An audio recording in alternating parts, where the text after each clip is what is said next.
रतन टाटा एक ऐसा नाम जो पिछले कुछ घंटों से देश दुनिया की खबरों में है। टाटा ग्रुप के पूर्व चेयरमैन रतन टाटा ने 9 अक्टूबर देर रात मुंबई के ब्रिज कैंडी अस्पताल में आखिरी सांस ली। वो बड़े कारोबारी होने के साथ साथ महान समाज सेवी और देशभक्त भी थे। भले ही दुनिया को रतन टाटा ने अलविदा कह दिया हो, लेकिन वो हम भारतवासियों के दिलों पर हमेशा राज करेंगे। हालांकि कभी रतन टाटा ने शादी नहीं की। आपको बताते हैं कि आखिर क्या वजह थी जिसके चलते हजारों करोड़ के एम्पायर के मालिक रतन टाटा जिंदगी भर कुंवारे रह गए। आइए जानते हैं उनकी जिंदगी से जुड़ी कुछ खास बातें। रतन टाटा ने घर के किचन में इस्तेमाल होने वाले नमक से लेकर आसमान में उड़ने वाले हवाई जहाजों तक पर राज किया है। बिजनेस सेक्टर में नए कीर्तिमान स्थापित कर उन्होंने टाटा समूह को ऊंचाइयों तक पहुंचाया है। देश में ऐसे कई काम हैं जिन्हें पहली बार टाटा कंपनी ने ही किया है, फिर चाहे वो स्टील प्लांट की शुरुआत हो या फिर एयरलाइंस की। वो एक ऐसी शख्सियत है जिनकी तारीफ लफ्जों में बयान नहीं की जा सकती है। उद्योग जगत का ये सितारा अब हमारे बीच में नहीं है।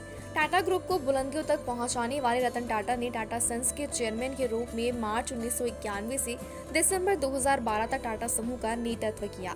विदेश से पढ़ाई पूरी करने के बाद वो पहली बार टाटा समूह की कंपनी टाटा इंडस्ट्रीज में बतौर असिस्टेंट शामिल हुए। इसके बाद उन्होंने कुछ महीनों तक जमशेदपुर में टाटा के प्लांट में ट्रेनिंग ली। ट्रेनिंग पूरी करने के साथ ही उन्होंने अपनी जिम्मेदारियों को संभालना शुरू कर दिया था। वो टाटा ग्रुप ही था जिसने देश में पहली बार आयोडीन वाला नमक का पैकेट बेचने का काम किया। 1983 में बना टाटा नमक आज घर में इस्तेमाल किया जाता है। इसके साथ ही टाटा कंपनी ने साल 1988 में भारत की पहली स्वदेशी एसयूवी टाटा सफारी लॉन्च की। वहीं साल 2013 में पहली हाइड्रोजन बस स्टार बस को लॉन्च किया। इसके अलावा 2018 में 5 star rating car Tata Nexon market में उतरी। वहीं 2021 में पहली सबसे स्लिम मैकेनिकल वॉच भी बनाई गई।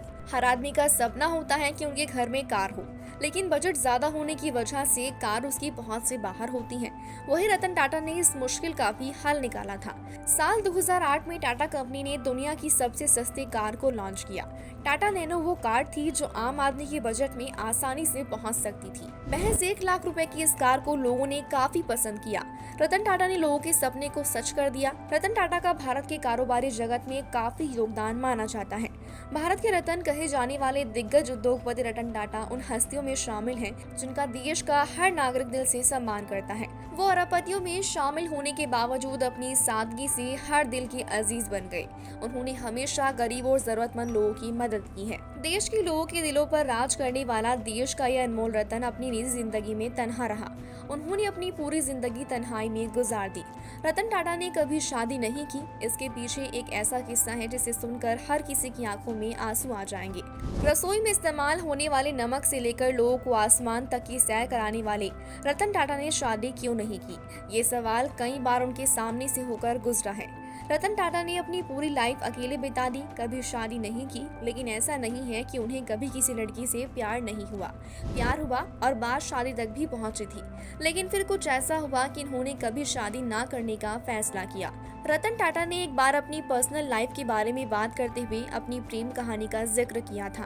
टाटा सन्स के पूर्व चेयरमैन रतन टाटा जब अमेरिका की लॉस एंजेलिस में पढ़ाई कर रहे थे तो उस समय उन्हें पहली बार प्यार हुआ था। रतन टाटा ने अपने प्यार के बारे में बताया कि वो काफी अच्छा समय था और मौसम भी काफी खूबसूरत था।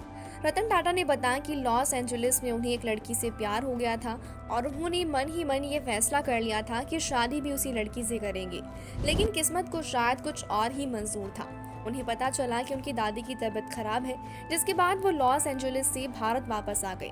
रतन टाटा अपनी दादी से करीब 7 साल से नहीं मिले थे। ऐसे में उन्होंने भारत लौटने का फैसला किया। रतन टाटा ने कहा कि मैंने सोचा था कि जिससे मैं शादी करना चाहता हूँ वो मेरे साथ भारत आएंगी, लेकिन 1962 में हुए भारत चीन युद्ध की वजह से लड़की के माता पिता इस शादी के लिए राजी नहीं हुए और रिश्ता टूट गया, जिसकी वजह से अरबपति होने के बावजूद रतन टाटा पूरी जिंदगी कुंवारे रहे और अपने पहले प्यार की याद में अपनी जवानी टाटा ग्रुप को सफलता की ऊंचाइयों पर पहुंचाने में लगा दी। रतन टाटा भारत के 2 सर्वोच्च नागरिक पुरस्कार पद्म विभूषण और पद्म भूषण से सम्मानित किए जा चुके हैं। वहीं आपको बता दें, रतन टाटा का अपने पिता से काफी मतभेद रहा करता था। एक इंटरव्यू में रतन टाटा ने अपनी और अपने पिता नवल टाटा के बीच मतभेदों के बारे में खुलकर बात की है। बता दें कि नवल टाटा को जमशेदजी टाटा ने गोद लिया था। रतन टाटा ने कहा था कि अब ये कहना आसान है कि कौन सही था और कौन गलत, लेकिन कई बातों को लेकर उनके पिताजी से उनका मतभेद रहा करता था। उनके पिता चाहते थे कि वो पियानो सीखें, लेकिन रतन अमेरिका में पढ़ाई करना चाहते थे। लेकिन उनके पिता चाहते थे कि वो ब्रिटेन में ही रहें, पर वो आर्किटेक्ट बनना चाहते थे और इसी वजह से दोनों के बीच मतभेद रहा करता था। रतन टाटा बचपन में रॉल्स रॉयल गाड़ी से स्कूल जाया करते थे। मुंबई के कैंपियन और कैथेड्रल स्कूल में उनकी पढ़ाई हुई। उसके बाद आगे की पढ़ाई के लिए वो अमेरिका चले गए। स्कूल के दौरान उन्होंने पियानो बजाना, क्रिकेट खेलना सीखा। रतन टाटा को बुक लवर कहा जाता था और उन्हें सक्सेस स्टोरीज पढ़ना काफी पसंद था। अब अचानक रतन टाटा के यूं चले जाने से पूरे देश में गम का माहौल है। उनके चाहने वालों को आज वो बहुत याद आ रही हैं। साथ ही लोगों के मन में अब ये सवाल है कि रतन टाटा का अगला उत्तराधिकारी कौन होगा। उनकी 3800 करोड़ रुपए की संपत्ति का वारिस कौन होगा। हम सब जानते हैं कि टाटा ने कोई शादी नहीं की थी, इसलिए उनकी कोई संतान भी नहीं है। ऐसे में रतन टाटा की संपत्ति का वारिस कौन होगा, इसे लेकर काफी अटकलें लगाई जा रही हैं। इस समय रतन टाटा के सौतेले भाई नोएल टाटा संभावित उत्तराधिकारियों में टॉप पर चल रहे हैं। नोएल टाटा रतन टाटा के पिता नवल टाटा की दूसरी पत्नी सिमोन से जन्मे हैं। परिवार का हिस्सा होने की वजह से भी उत्तराधिकारियों में नोएल टाटा का नाम काफी ज्यादा लिया जा रहा है। नोएल टाटा के 3 बच्चे हैं, माया टाटा, नोवेल टाटा और लिया टाटा हैं। ये भी रतन टाटा की संपत्ति के संभावित उत्तराधिकारियों में शामिल हैं। नोएल टाटा के 3 बच्चे इस समय टाटा ग्रुप में अलग अलग जिम्मेदारियां संभाल रहे हैं।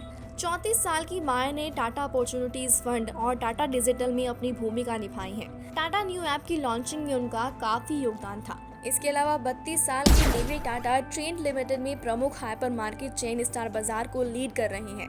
वहीं 39 साल की लिया टाटा टाटा ग्रुप की हॉस्पिटैलिटी सेक्टर को देख रही हैं। वो ताज होटल्स, रिसोर्ट्स और पैलेसेस को संभाल रही हैं। हालांकि अचानक रतन टाटा के निधन की आई खबर के बाद हर तरफ गम का माहौल है। रतन टाटा इस दुनिया में नहीं है, लेकिन फिर भी वो हम सबके दिलों में हमेशा जिंदा रहेंगे। रतन टाटा की जिंदगी के सफर को लेकर अगर आप भी कुछ कहना चाहते हैं तो कमेंट करें। हम फिर मिलेंगे एक नई वीडियो के साथ, तब तक के लिए शुक्रिया।